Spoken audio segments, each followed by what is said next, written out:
I just did a dab. I'm fucking dying still. But literally the idea for this video came to me, as soon as I was sitting there dying, fucking coughing from the dab. And I was like, yo, I gotta get that video idea. But I'm like, shit, I gotta get it out before I forget.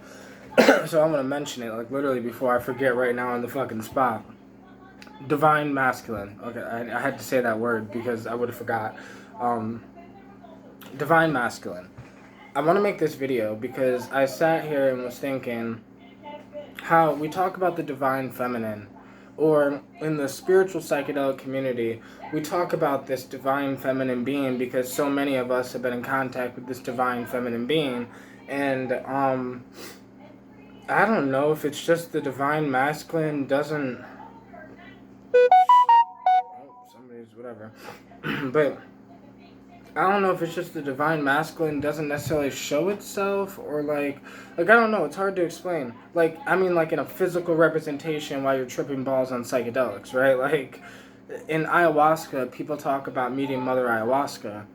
On the mushroom, people have talked about meeting the mushroom, and the personality of the mushroom, the psychedelic mushroom, seems to be more of a male personality, like a masculine personality, but the mushroom has a like alien vibe to it, where it's like not just the divine masculine, but it's almost like alien version of all of them in one. Like there's been people that have talked about like they've had experiences on mushrooms where they've like felt like it was a feminine entity that they were like being in contact with. So it's not always this thing that feels masculine to people. But I was just realizing I think I'm striving to become the divine masculine. Like, because I had the trippiest thought while I just got high sitting here, bro. The trippiest thought was the DMT entities that I was in contact with when I used to smoke DMT. I used to smoke DMT. And when you smoke DMT, it could take you to a literal another dimension where there's like literally already people or things living there. Like they kind of just exist. They're beings made of light, like light beings, or little light elves, or little, like, that's why Terrence sometimes described them as self-transforming elf machines, or I describe them sometimes as noodle light beings, or there's many different types of entities in the psychedelic world. Like, I've seen reptilian light beings in the psychedelic world. I've seen many different things, right? But what I was just thinking is the light beings that I seen that were like just kind of reminded me of, now this is gonna scare some people, but this is just a really deep psychedelic thought, so don't mind me. But like, I was literally just sitting here thinking about how like those light beings, obviously, I think those are like dead people, or we might have the possibility of becoming that. So like, if that's what we become, or if that's what we are without the meat machine, without the human body, they act like children, but like intelligent. Like it's hard to explain, but the light beings act like they have their innocence, like children have their innocence, right? And the reason why I got to this idea about, like, I think I'm trying to go for the divine masculine instead of just trying to, because there's men on the planet that, there's that whole red pill thing, right? And I'm not putting it down, right? I'm not trying to put anybody down. I'm just saying there's men that look at life like the red pill thing. There's feminists in the world. There's people who like are just trying to, become a man or whatever the fuck that means, but their idea in their head when they're saying I want to become a man is not the divine masculine. And I think for me, I used to be caught up on the be a man, and that thing, but like I've now just kind of was like, well, I just want to be me. But the me at the core of what the fuck I actually am. I was born on Earth in an innocent body. Like, I had we all did. Like, everybody had their innocence. So because everybody had their innocence, somewhere down the line, we lost it because we started living the human, reality. Shit got fucked up. Things happen to us. Trauma, life, bullshit, heartbreak, death of loved people. Like, the harshness of just life itself, right? It's like just having to survive type shit. All this shit begins to take these, like, pieces of us away. Something I have done my entire life, subconsciously, because I didn't realize I was doing it until now, is protecting my inner child. Because I think the inner child, if you can protect the inner child until you're grown, and I mean like grown, not like 30, I mean like grown, like 60 type shit. If you can keep your inner child from the time you're young until you're 60, I think that is the light beings. Like, the light beings are the inner child that made it into the light dimension. Like, I hope y'all are following me here, but like, there was just some random ass idea where I was like, holy shit. They're like these light beings. Even Joe Rogan the way Joe Rogan described them, Joe Rogan described them like they were saying, look at this, and look at this. And that's what I mean. A lot of people, I don't want to say a lot of people, but there's people that envy me because I have my inner child, and they can see that. Where it's like, I almost feel like the world has been trying to get me to get rid of it because, like, it's weird. Like, I don't know how to explain it. Like I said, subconsciously, what I've been doing is just protecting my inner child. From 11 years old, I just wanted to make music. That's why right now, majority of my day I spend it making music. I eventually got back to protecting my inner child because it almost got lost. I lost myself trying to be some wannabe thug, robbing people, got locked up, sent away at 14, but I was in maximum secure for 30 days, well, the first 30 days, but like, if I wasn't 14, I would have went to prison, and I'd still, no, hold on, I would have did 15 years, so I would have only been out for a little bit, like, but it's just everything, like all this shit that I've went through, there's so much shit I went through that should have destroyed my inner child, and it did fall back for a while, where then my ego kind of became my main personality. It's almost like as when you're born, as a child, you have your inner child, because that's just what all you are at that point, but your ego begins to build as a protection thing.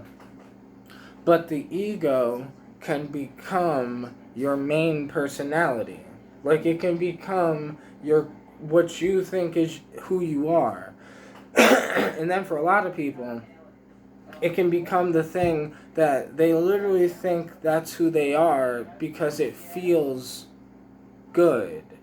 Like, when you're trying to switch from being the ego to the inner child, like switching back, it's not going to feel good. It's going to be scary as shit. Really vulnerable. Really, something, right? But The inner child, though, I think is part of the divine masculine and the divine feminine. I feel like so many people misunderstand the divine feminine and misunderstand the divine masculine. People misunderstand masculinity because people think it's like some shit. Like, I don't know, like some cavemen shit. I described it in the one video where I was talking about, we need to go from cavemen to conscious men. Because I think conscious men is going towards men having more of the divine masculine as their core personality. And it's possible, but we all have to be comfortable and get a little vulnerable. And part of the divine masculine is being able to handle the divine feminine in your own space. Like, not just, yes, being able to give a space for the women in your life, right? You gotta kind of literally give space, create this thing where the women in your life can be the feminine women that they actually are, that they can comfortably be them. And but you also have to kind of just give space for the divine feminine within yourself, like literally within you. Like, that's part of the divine masculine, is literally being able to hold space for the divine feminine. You can hold the divine feminine within you without becoming the divine feminine. Like, do you know what I mean? Like, I can have feminine, what somebody might call feminine traits, without actually having feminine trait. Like, it's so hard to explain, but like, and I mean this with no disrespect, but I was just trying to think of an actual example that somebody who is gay, right? They would have actual feminine traits as a man, okay? But somebody who is 100% just straight, but yet is embodying the divine masculine, will then be able to have divine, like, feminine traits without actually being those feminine traits, right? Like, almost just like using them as tools that you can use for your own personality, as ways to just kind of maneuver through the world, instead of it becoming who you are. It's something you can put down. So, but with the masculine thing, it's just who you are. Because this thing can go for like the divine feminine as well. I'm talking about the divine masculine because I think that these characteristics or these spiritual archetypes, because they're not necessarily, they can't fully be embodied as a human being, but we can embody part of it as a human being. And like, this is kind of just, what I've been focused on. And like, I kind of just realized, well, on the journey to become myself, I realized at the end of the tunnel, even at the end of afterlife, that is myself. Like, every male is the divine masculine and every female is the divine feminine. And it is our journey or our something to find that within ourselves. And I think that I'm closer now than I have ever been to finding that within myself. So, because it's this thing where even as I spend a majority of my time alone, I'm doing all this stuff alone. I'm going to relaunch my online business on my own. I'm going to do all this stuff on my own. Now, even though I'm doing it on my own, I have the divine feminine in my life in multiple ways, right? So my mother, my daughter, and also within myself, I hold that thing that I learned from my mother, that I learned from my grandmother, that I learned from my daughter, that I learned from the women that have been in my life, even like the women like in my past, right? Even like, I've learned things from the women in my past. I've learned things from just women in general, and all the little aspects of the divine feminine that are inside of women I've learned from, and I've, been able to have that knowledge, hold it, use it, but it isn't me, right? So I think this is what the divine masculine can do, and it's this thing where being able to actually start to be, more compassionate and more understanding and more just I don't know, more something, right? I think this is all about, that's the divine masculine. Because those are masculine traits. Like, people don't get it. Like, it's not masculine. Like, it's that fake masculine. Because people say toxic masculinity. And I don't think there's a such thing as toxic masculinity. And there's no such thing as toxic femininity. There is, like,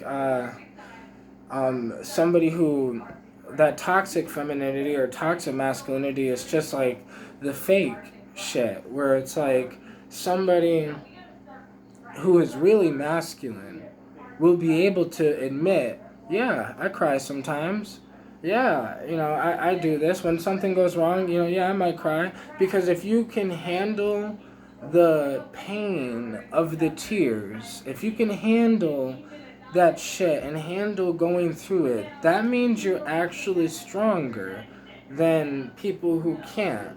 Because people think they're, and I'm not putting anybody down as a man, but I'm just saying that there's men that think that because they don't cry, that makes them stronger, but it makes them less connected to the divine masculine and more connected to the ego itself, where you kind of have to use the ego as this powerful protection tool instead of using the divine masculine as a powerful protection tool.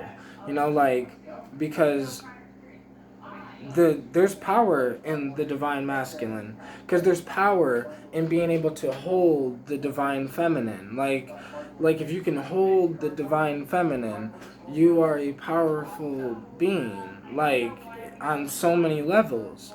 And at the same time, though, if you are a very egotistically powerful being, I mean, you're still a powerful being in your own way. Power is power, whether it's dark, light, love, but there is nothing more powerful than love. And it is love and the ability to understand that allows you to hold space for the divine feminine of the women in your life, as well as the divine feminine as in the divine feminine within yourself. So, yeah, I don't know. I just got high. This thought came to mind because then I was sitting here thinking, man, then the deep shit about it, I was like, man, those light beings, they are us, just if we can get this shit right, right? Like, we just gotta get this shit right. Much love, everybody.